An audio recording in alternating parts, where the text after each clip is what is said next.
Bueno, vamos a conversar con Ivanhoe NG Cortiñas. A mí se me hace difícil el nombre. Ivanhoe. Sí, porque es que es un nombre que tiene que ver con el origen del invitado, que es de China. Pero no él nació en Dominicana, pero su padre, entonces ahí viene. En mandarín o en China, el apellido se usa primero, Sí, ¿verdad? primero que el nombre. Primero que el nombre. Sí, que al revés como nosotros, ¿no? Exactamente. Aquí en Dominicana Pero en en este caso el Occidente. apellido es NG. NG, sí. Sí, o sea, se dominicanizó. Pero Sí, si ¿el yo nombre fuera- tendría alguna otra pronunciación en mandarín o en cantonés? El apellido, la pronunciación de NG es Oh. pero mi nombre es de origen, vamos a decir, inglés, y mi mamá lo castellanizó. Ah, perfecto. Sí. Ah, Y, excelente. si hubiera nacido en China, me hubieran llamado NG Ivanhoe. Ok. Sí. Pero aquí es Ivanhoe NG. Sí. Excelente. Eso lo aprendí en uno de mis viajes a China. Entonces me llamó la atención eso, porque hay que estar preguntando. y En averiguando toda cosas. Asia es así, al menos en China, en Japón, en Corea también, y creo que en Vietnam el apellido antecede al nombre. Ok. Interesante. Bueno, tenerlo aquí en un contexto económico, no solo local, también geopolítico, con situaciones geopolíticas que tienen incidencia directa en la economía mundial, tenerlo aquí pues es una joya porque podemos, en base a la experiencia que ha tenido no solamente en cargos públicos, sino en sus estudios como economista, conversar sobre la realidad de la República Dominicana, pero la realidad cotidiana, ¿no? Esta realidad macroeconómica que el dominicano de a pie y nosotros no entendemos, esta realidad que es la que hace que la canasta básica familiar aumente de precio, que todo lo que vayamos a comprar tenga esta incidencia en el tema de inflación. De manera general, vamos a comenzar desde lo general hasta lo específico. La República Dominicana hasta el momento, desde el Banco Central se ha informado sobre un crecimiento y sobre todo en proporción a países cercanos en la región. Es tal desde su perspectiva ese crecimiento se pudiera traducir en beneficios para la República Dominicana frente a escenarios de incertidumbre mundial. Fíjate que esa tasa de crecimiento a la que usted alude, que tiene que ver con el 5.6% para el primer semestre del año 2022, viene siendo un revés para las autoridades y particularmente para el Banco Central.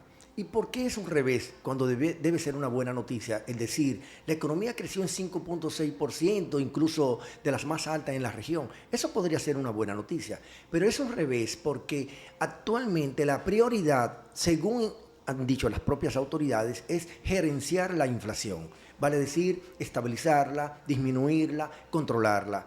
Y en la República Dominicana está aconteciendo todo lo contrario. La inflación cada día es mayor.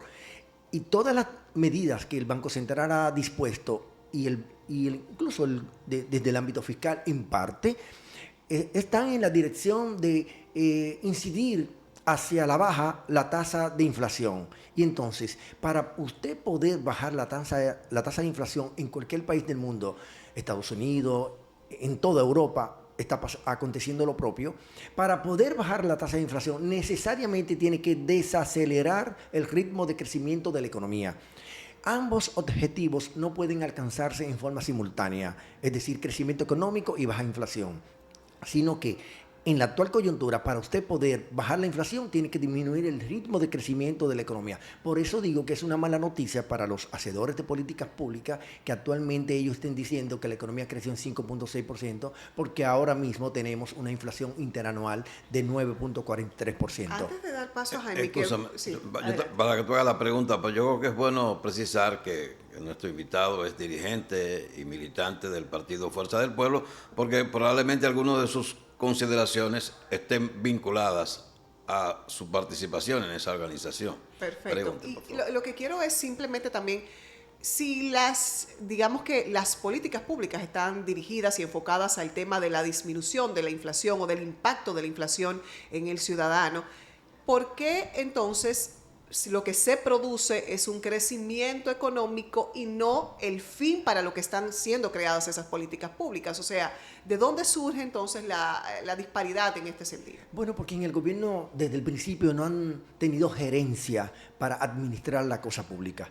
y se manifiesta no solamente en esto que acabé de describirle, de relatarle, sino también en un conjunto de medidas que el gobierno ha tomado, incluso a nivel de decreto, y luego han tenido que echar a posición anterior, han dado paso hacia atrás. Y eso es una demostración de falta de gerencia, porque en el caso de las políticas públicas, y particularmente la económica, se supone que se deben establecer objetivos. ¿Cuál es el objetivo que tiene el gobierno en la actualidad? El gobierno debe comunicarlo y decir, bueno, el objetivo principal nuestro es bajar la inflación. Digamos, yo entiendo que ese es el caso, pero no lo han dicho de manera así literal. Y entonces yo lo infiero de que es el principal objetivo porque el Banco Central aumenta todos los meses, desde noviembre del año pasado hasta ahora, la tasa de referencia o la tasa de política monetaria, y hoy día se sitúa en 7.75%. Esa señal mensual que emite el Banco Central está diciendo con ello, además del subsidio que otorga el gobierno a los combustibles, que en forma generalizada lo hace, cuando debiera ser más focalizada, se pueden interpretar como señales de que el interés es bajar la inflación, pero no se traduce en términos reales eso, porque la economía está creciendo y ellos han ofrecido el dato del 5.6%. Pero ese 5.6%, además de ser una mala noticia al vincularlo con el tema de la inflación, también es otra mala noticia por el hecho de que ese crecimiento no implica un crecimiento del sector agropecuario.